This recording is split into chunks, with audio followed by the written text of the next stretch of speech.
what advice would you give to Ahmadi Muslims who are living far from Jamaat or other Ahmadi members? So if they are 2, 3, 4 living together in some small area, then they should come together at least on Fridays. And if you have only your own family members, then try to offer your Jummah prayer with your family members.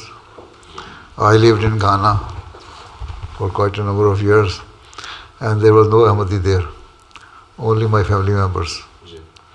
And we used to offer our Jummah prayer, I, my wife, alone, or sometime, and when the student would come there and join us.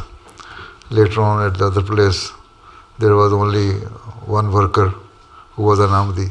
He used to come to our house, and I, my wife, and that worker used to offer our Jummah prayer. So this is how we should try to manage the situation.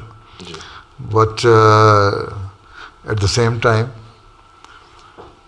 with your wife or children, you can offer 5 daily prayers as well in congregation, right, if possible, and at least read Quran daily so that you, your wife and your children can understand what are the meaning of the Holy Quran. When you are reading Quran, doing tilawat, we should do some translation also of few verses. Where you are living, there is no Ahmadi there? I think it's just me. Then spread the message of Islam, Ahmadiyyat, and Inshallah. get more people into the fold of Ahmadiyyat. Ji.